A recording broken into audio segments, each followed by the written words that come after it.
Hi everyone, and welcome to this SWE Europe Inspiration session. My name is Kasia Austin and I work for Motorola Solutions. I will be your host and moderator today.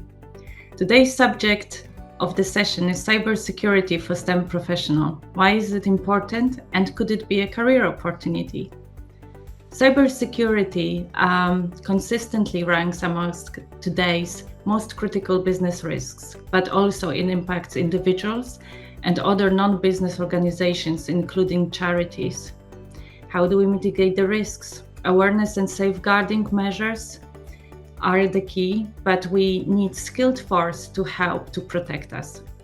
We see an increase in job posts related to cybersecurity on the market, but also within our organization.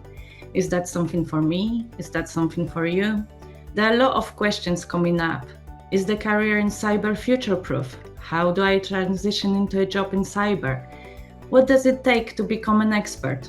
What certifications or qualification is going to give me enough skills to get and do the job? Is my today experience relevant or the transition or do I have to start from the beginning? It is difficult to know where to start. Hopefully today's session will bring you closer into cybersecurity and also will open up a way forward if you think this is something for you. Now, I am delighted to welcome our speakers today. Marylin de Kort, an information security officer working for the Dutch government, and Andrea Cullen, CEO and co-founder of CAPSLOCK. To learn more about our backgrounds, you can refer to the link in the chat. We will start with a presentation from Marylin, who will outline why cybersecurity is so important and look at the trends and outlook, especially with the emergence of AI. We'll then hear from Andrea about the skills and competencies involved in cybersecurity and how non-IT professional can create a career in cybersecurity. As we go through the session, feel free to share your questions for us, as well as comments, experiences, and ideas in the chat. Later in the session, we will have a live Q&A to address your questions and remarks, and then we will move to breakout rooms so you can exchange ideas with one another. So let's get started. Over to you, Marylin. Thank you, Kasia. So let's dive right into it, the importance of cybersecurity. So let me tell you why I think that cybersecurity is important. So with the world that we currently live in, where everything is being digitalized, I mean, we can almost no longer imagine a world without smartphones or laptops or computers. Even this event is made possible with Zoom. And the criminals, the cyber criminals, they see this. They are also adjusting to this lifestyle. They are also adjusting to this world. And you can see that in the rise of cyber attacks that we can no longer ignore. If we don't read it in the news articles about all these incidents happening and data breaches, we can also see it on social media. Facebook, for example, where they're constantly trying to get us invest in crypto scams. Even yesterday, I also received like a random text message from WhatsApp from a woman who claimed to hear from me from her uncle, but was secretly interested to get me to invest in some cryptocurrency. So it's really something that we cannot ignore because cyber criminals are also casting their nets everywhere, from multinationals to small businesses and nonprofit organizations. They're not only targeting like really big companies hoping to get millions of dollars, they're casting their nets broader than that, seeing like whoever falls victims if they can gain some profits of that person. But cyber attacks are also becoming a problem for the society because of this big nets they're casting. Um, you can see that cyber criminals are not only just interested in companies, but they're maybe targeting senior citizens or even teenagers and families pretending to be, for example, the daughter of a person. But um, we've also seen trends in the news. I'm not sure if you ever heard of the Yahoo Boys, but there are men in, for example, Nigeria targeting young teenage boys pretending to be someone else Mm. just to extort them out of money. So next slide, please.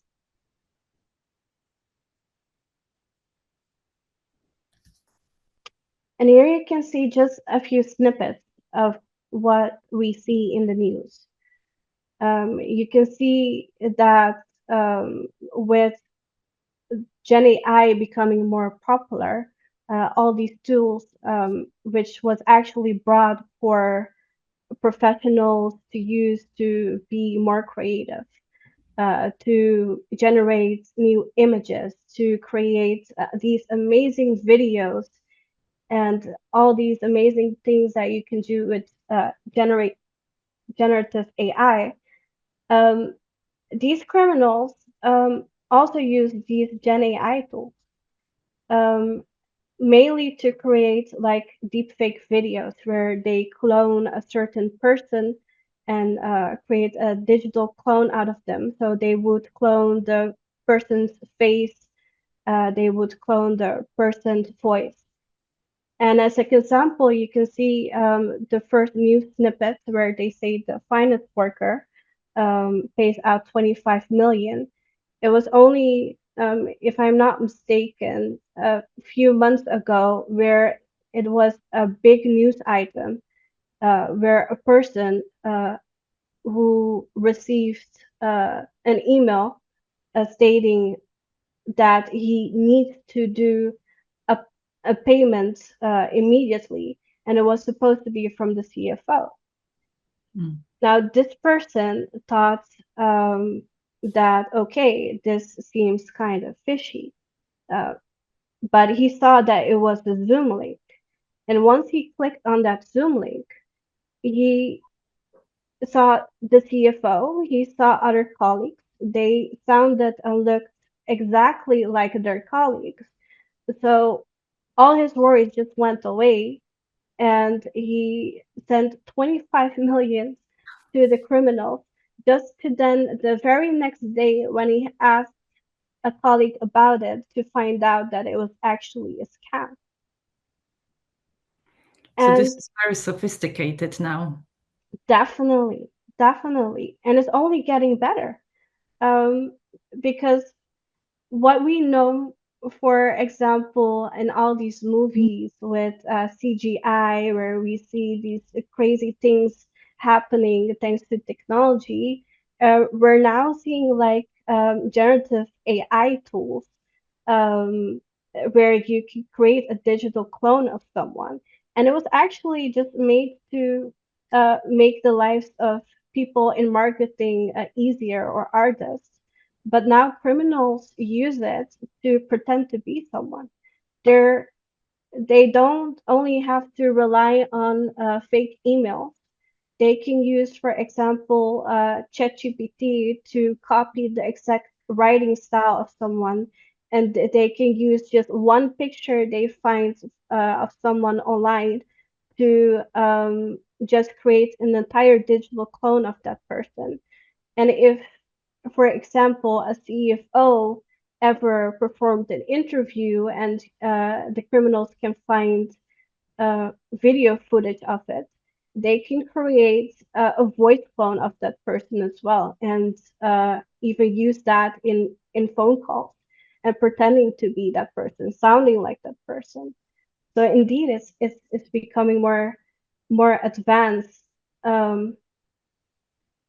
and our job as cybersecurity professionals is like we need to stay on top of these trends and really try to understand them. Like, for example, the first example I gave here about the financial worker, Mm. we when we see like a news article like that, we try to understand like, okay, how did this attack happen? In this case, it was just like a fake email, and that is something that we can work with. But to give you a few examples of how the output of these tools look like, um, I would like to bring you to the next slide. Yeah. So even though I'm really excited of what these all these tools can do, you can also see here how criminals can use it. Like, for example, let's take Tom Cruise, who's on the bottom left. You can see here the original and the deepfake. But even the deepfake, in my personal opinion, looks more like Tom Cruise than the original picture. And you can see how pictures of people are also being used and in fake passports and ID. All these IDs and that you're seeing and the passport copy is completely generated with generative AI and also sold on the dark web. And on the left, on the top, you can see like on the left, you can see like a famous actor, and then on the right you can see like the same person. Now this is just a snippet of a video, but basically the person on the right was not acting but like talking and saying stuff with the voice of this famous actor, and while looking like this famous actor as well, which is so famous, but I forgot his name at this moment, but he, yeah.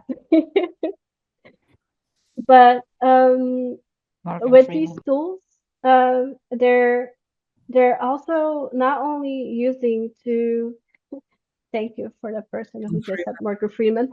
I knew it.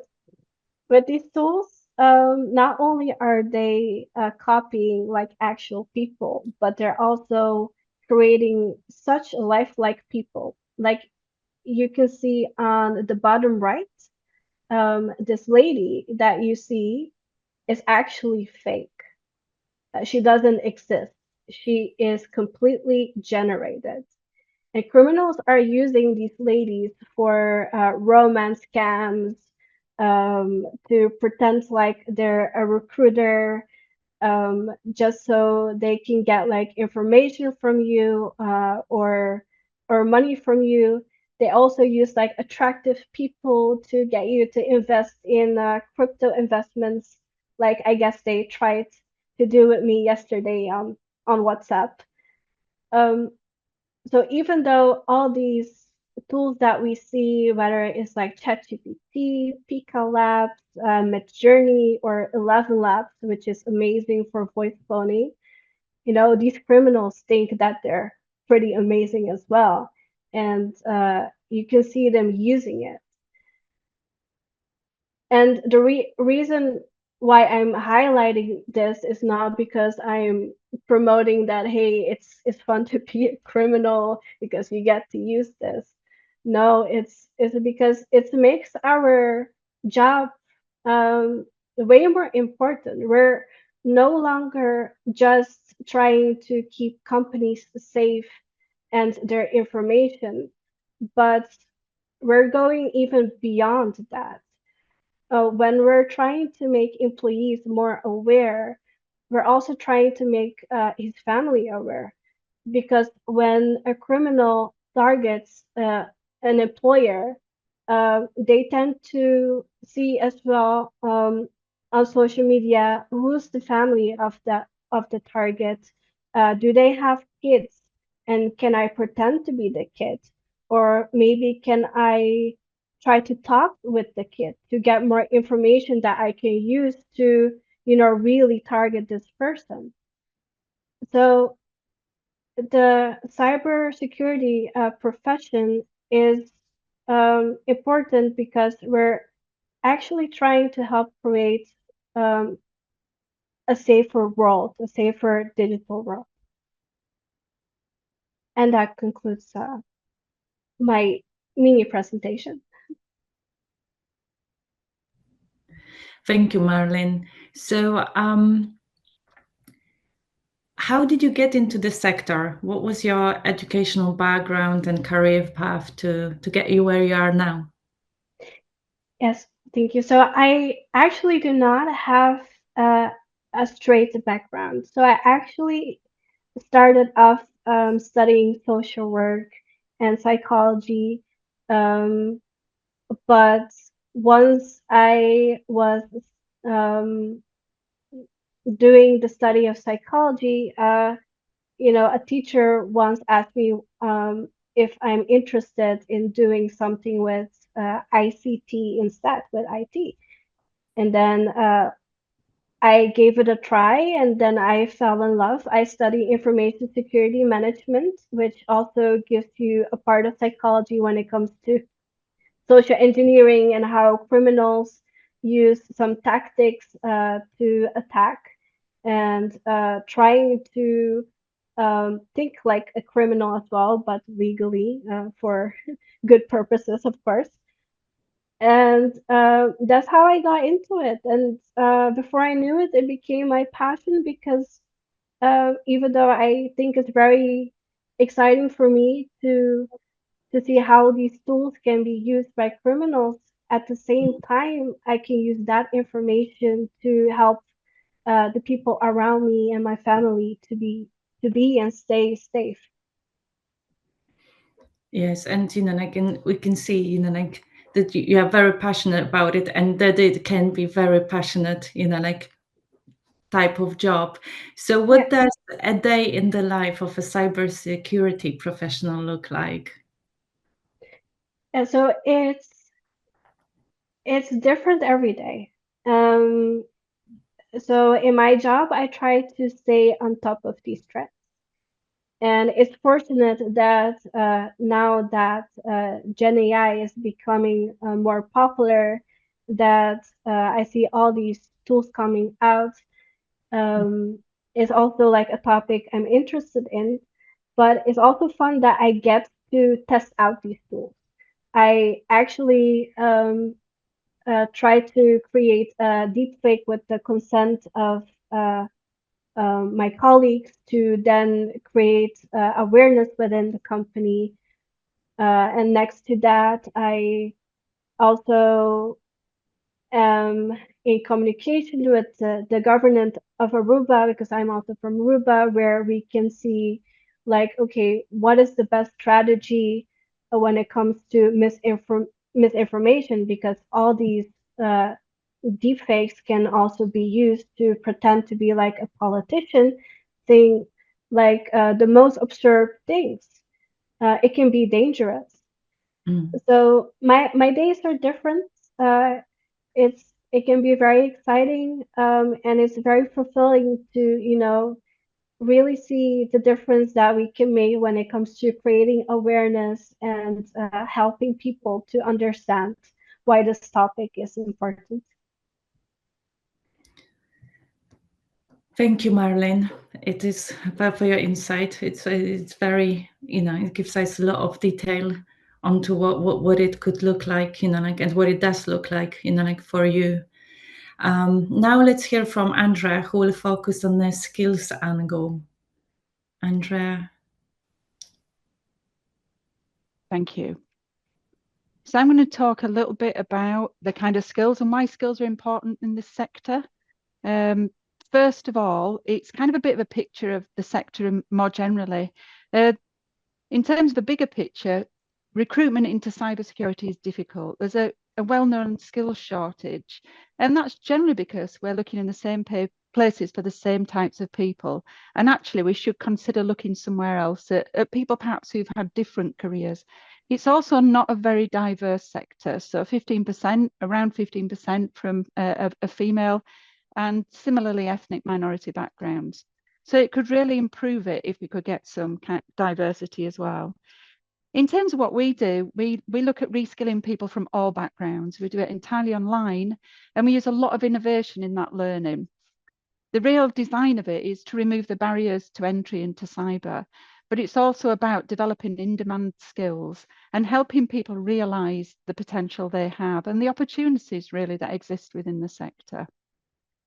So in terms of CAPSLOCK as a curriculum, and I guess cyber more generally, the skills are incredibly broad, but also the sector roles are very broad too. So you could, for example, be working in risk. You could equally be working in a highly technical role. You could be working in a SOC.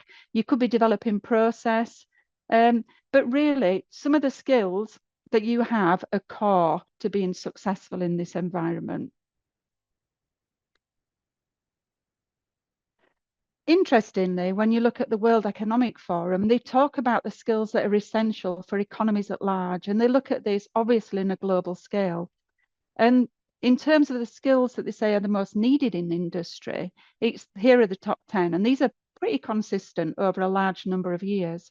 You can see the ones that sit at the top 5 sets of skills around analytical thinking and innovation, around active learning, around being able to solve complex problems, being able to think critically, being able to analyze different options, and to be ultimately creative in the development of solutions.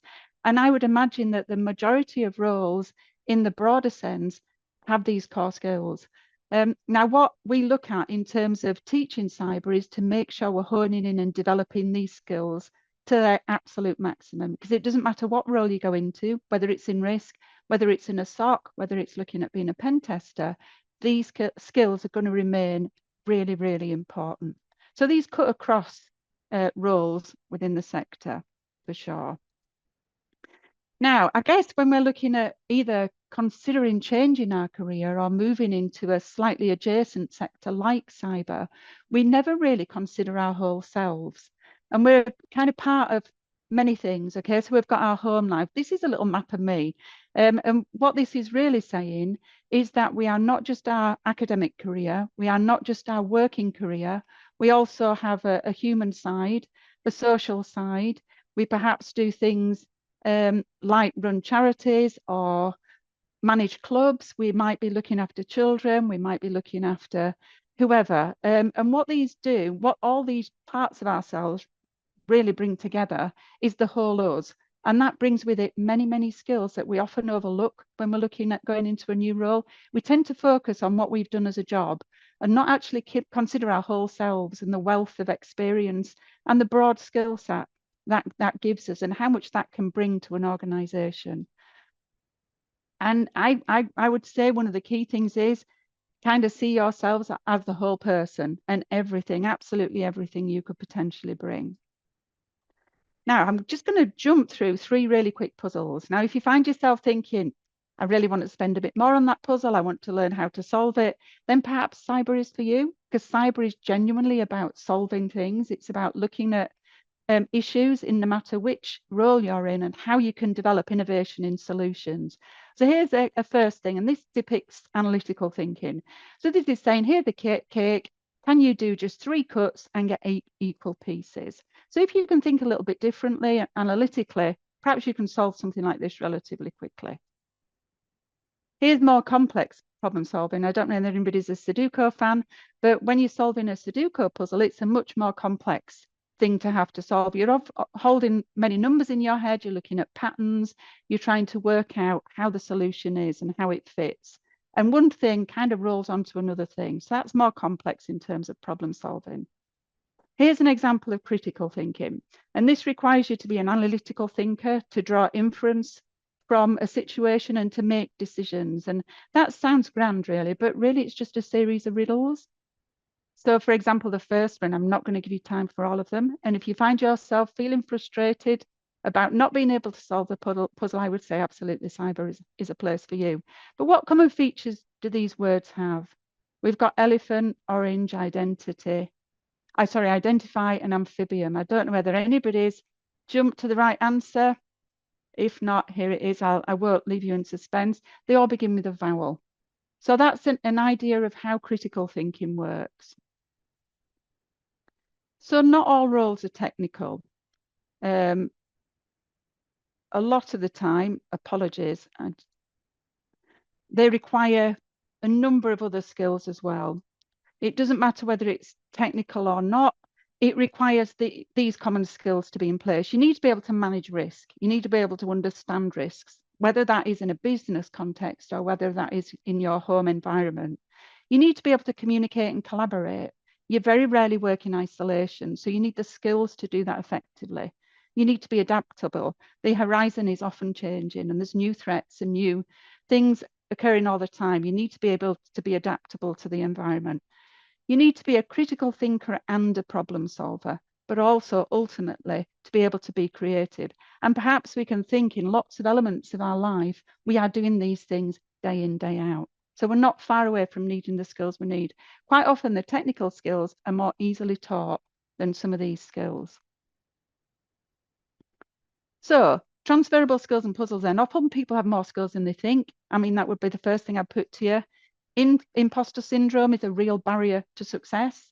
And I am a person with imposter syndrome. It doesn't matter how far I've advanced in my career, I still think I need to somehow prove myself.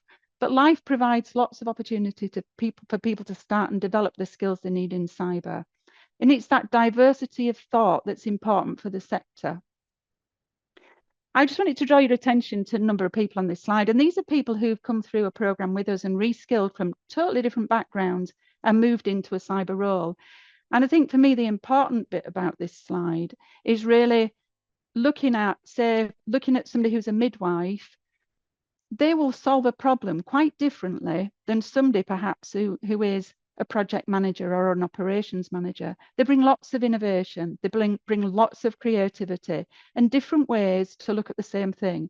And that means what you get in a room, actually, if you've got people from lots of diverse backgrounds, is new ways to solve things and novel ideas of how to address the risk within a business. Actually, these titles are real, the photographs not always are not. Okay, and I just wanted to draw your attention to these two resources. The one on the left is a UK resource, the one on the right is a European resource. But what these resources help you do is identify the key different roles within the sector and the types of what that role looks like in practice. So how, if you were working as a cyber incident responder, what kind of skills might be beneficial, but also what that job looks like in practice. And if you're interested in doing a little bit of research around the sector and the types of roles, and believe me, I believe there's something in it for absolutely everybody, then these two resources are a great place for you to start and look.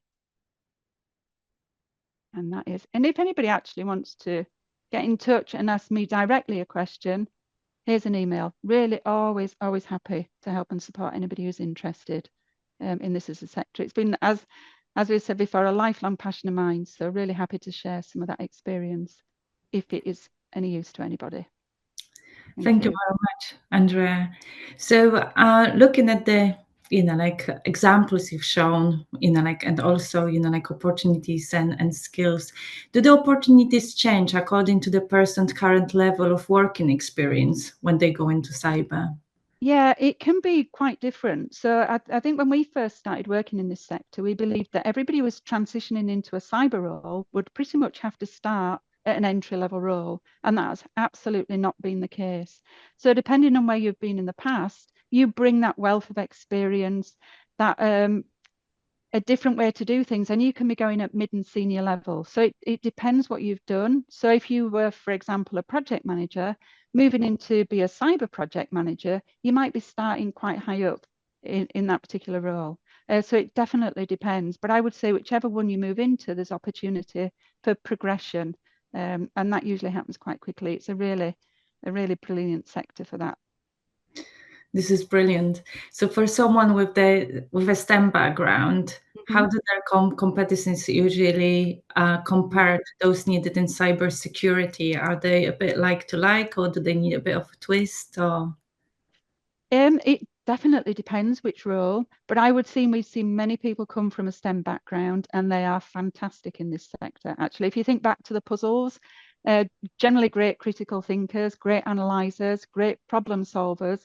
And if you've got those core skills, developing those skills can absolutely transition you into a cyber career. Sometimes people like to sit certifications. If I'm honest, they will give you knowledge, not skills, but they do help you understand what the sector looks like and whether it's one you're interested in. There are tons of free resources as well, you know, if it is Try Hack Me and others do tons of things. So, I mean, if anybody's interested, I can share a wealth of resources as well.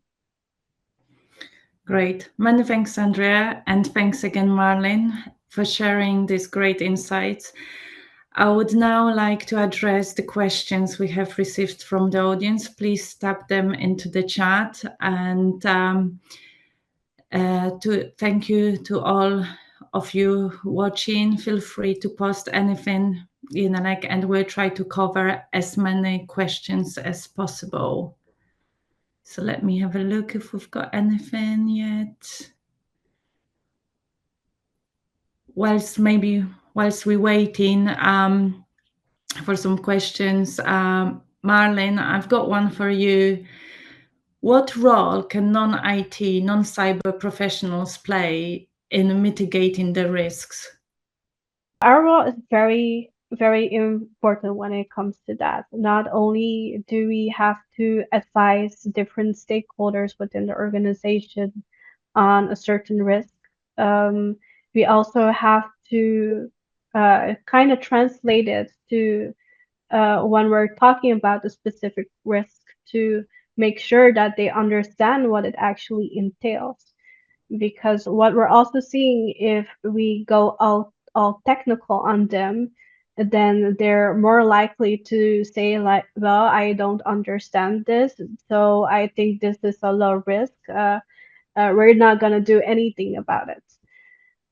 So not only do we have to advise, but we also have to stay on top of like new developments to see if it could be a risk as well, and the incidents that are happening with organizations that are similar to ours, to see if their incidents can also tell us something when it comes to these things.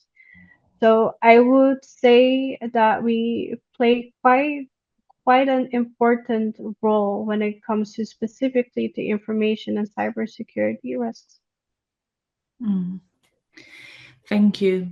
And Inga has posted one question, Marylin. I believe that one is for you. What are the biggest cybersecurity threats faced by your government? Probably can't share, a lot of insight, but No. if you give us some generic examples. A few examples that I can give, which is also one of the most famous examples, I think, for all companies, and is like the phishing attacks are quite common. I think they go as far as way far when we had like these Nigerian princes sending an email via Yahoo or something saying that if you reply on this email and send me some money, I will send you even more money. Well, those type of fake emails never went away. Where companies and government are still getting targeted with many fake emails, whether it's pretending to be an employee or like a director or like or a bank even. So I will give that as an answer for what we see. Great, thank you. We've got one from Madhuparna. Are there any cybersecurity apprenticeships available for A-levels or zero-level students? So someone who is thinking about their career. Yeah, there are lots of apprenticeships available, and that is absolutely one route people choose to go, because obviously it gives you the opportunity to gain experience in a workplace alongside an apprenticeship. In the training we do, we see anybody from age 19 to 60 plus, the average age is 35, and it's people of all levels. Apprenticeships the same. It doesn't have to be an entry apprenticeships, it can be advanced apprenticeships as well. So yeah, absolutely, they're available. Brilliant. And one from Matavi. What existing technical skills as a developer, automation engineer would help me in the cybersecurity role? Yeah, wow, lots, absolutely lots. I guess if you're working in that role, you've got kind of programming, scripting capability that can take you into threat and intelligence, malware analysis. So your ability to kind of understand programming languages, to look at the development of solutions. There are a lot of languages used in cyber. Python in particular is used quite a bit. If you were in a SOC, the ability to script in there. I think it's the whole problem solving, if I'm honest, and your understanding of languages and scripting that can be, you'd be snapped up. But equally, actually, if you wanted to look at going into cyber and being something like a cyber auditor, that understanding of the technology and your ability to audit technical systems as well. So as much as I mentioned the breadth of cyber, I believe there's lots and lots of elements of that particular role you're doing currently, the developer automation engineer role that you're doing currently, that would transition really well into cyber. Great, thank you. And we have one from Michelle. I'm getting involved in embedded cybersecurity for automotive applications. The electronics keep getting smarter and have more capabilities, which also means more vulnerabilities. Do you have some good references or learning resources for that domain? So are you looking at embedded systems or vulnerability analysis? Yes, and more to in a embedded into applications, so more for automotive applications. Do you know what? I can't think of from the top of my head, but actually, if you want to get in touch, I'll have a look and see. We've got pretty much resources for absolutely everything. So I'll be surprised if I don't have some somewhere I could look at sharing. Yes, we will be happy to share some Q&A, and perhaps like Andrea, you can or Michelle, you can like ask Andrea as well, connect and ask directly. So from Domitilia, how to gain practical experience in cybersecurity after getting an entry certification such as CompTIA Security Plus? Yeah, there are. It depends again how you want to do this, but there are things like the cyber helpline where you can volunteer. So there are lots of volunteer, and that's a role where you can help and support businesses, small businesses, become more secure. So there are definitely volunteering experience opportunities. Practical experience, you can also look at perhaps getting a mentor or helping mentor. We have a network of mentors, for example. Some of those people are really experienced and some people are just starting out on their journey, and we pair those people together. So there are definitely mentoring opportunities as well. Generally, if you've got the CompTIA Sec Plus and you've got a background in it, it is just finding the right kind of people. I would say some of this, if I'm honest, is just networking on LinkedIn, can be super successful. Speaking to people and just asking them things like, what's the culture like where you work? What kind of things do you do in your job? Just kind of having that conversation can start and open up opportunities, because some are at entry level and don't require experience. It's not always the case that you need it before you start. Thank you. That answered. Thank you. So, like perhaps, connecting with CAPSLOCK or looking at the LinkedIn, that would be somewhere to start with and to point out into the right direction for mentorship. Yeah, absolutely. Always happy to help with that. Thank you. One more from Inga, and this is something actually I thought about as well during our session today, looking at these deep fakes. So how do we help to make our family aware of those deep fakes attacks, and any basic tips for like making aware our like older generation or younger generation, our children, like in that area? Yeah, so I like this question. It's something that I'm actively trying to do when it comes to my own family and to my husband. So what I tell my family is to one, always stay vigilant, and when they get like a text message from someone pretending to be me, for example, to look at the number. Is it suddenly a strange number? Is it a number instead of the Netherlands? Is it somewhere from, I don't know, UK, for example? And what are they asking and what are they saying? Are they telling you a story like, hey, I'm stuck somewhere, can you send me some money? Because um, if we see at all the messages, they also tend to send, or what they're trying to gain from you is mostly either they want money from you or they want you to click on a suspicious link.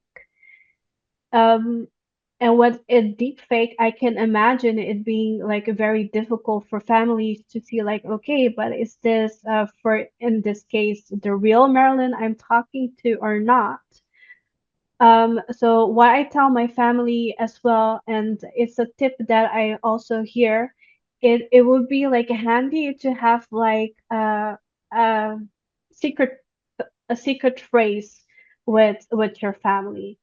So you can make, how do I say, you can tell your family like, hey, if you ever get a video call from me or a voice call from me and it's sounding a bit weird and I'm asking for money, um, let's agree that if that happens, you ask me for my secret phrase.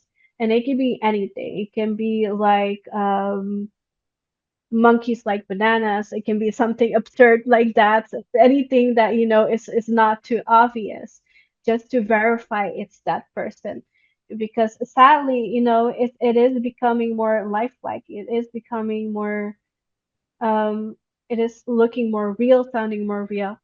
So I would give that as a tip for stay vigilant.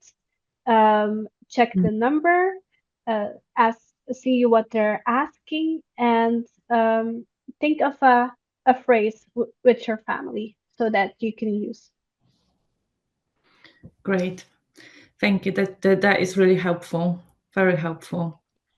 And we've got just a minute for one last question. I've got one for you, Andrea. What would the barriers to reskilling be? Yeah, do you know the biggest barrier is confidence? I know that sounds really straightforward, but actually self-belief and confidence.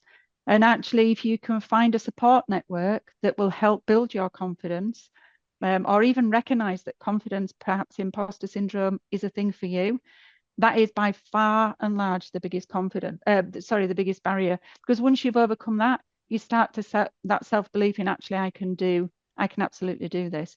Sometimes it is difficult also to give things up. If you're in a career and that's progressing, you might feel you're going to have to restart at the beginning. That's not the case. There are absolutely opportunities for you to transition at all levels in cyber, but by far the biggest barrier to reskilling is confidence. Absolutely, hands down. Just do it. Just do it. Absolutely. Just do it. Great. Thank you again, Marylin and Andrea, and thanks everyone for your questions. Before we head into the breakouts, we have put a link in the chat for the session survey. Please do complete this so we gather your feedback and ideas. It is very important to us. Now, having heard lots from us, it's time for you to share your thoughts. As we move to the breakout rooms, we would like you to quickly introduce yourself with just your name and where you work, and then share your thoughts on cybersecurity and what it means to you, and discuss if the cybersecurity could be an attractive career choice for you in the future. These are informal conversations and are not being recorded. You will get a prompt to enter a room soon, so just click OK, and that will take you to the room, and have a great conversations. And hopefully at the end of that, after the breakouts, we'll see you again soon for the debrief. Thank you. Welcome back, everybody. Hope you had a nice conversation. Feel free to share key takeaways with the rest of us in the chat. And before we wrap up, I would like to remind everyone, please remember to fill in the survey. It is really helpful for us when we doing another session, or when we organize the follow-up, perhaps from this session. Our next inspiration session is coming on the 12th of June, when we are excited to have a live interview with Françoise Chambard, chairwoman and co-founder of Melexis, who are a global supplier of microelectronic semiconductor solutions. So we are looking forward to our next session, 12th of June. You can stay up to date with SWE European activities on our dedicated website at swe.org/Europe, or also you can follow us on LinkedIn. So it's LinkedIn and company/Europe. And thank you very much for your time. I hope you enjoyed today's session and have a great weekend.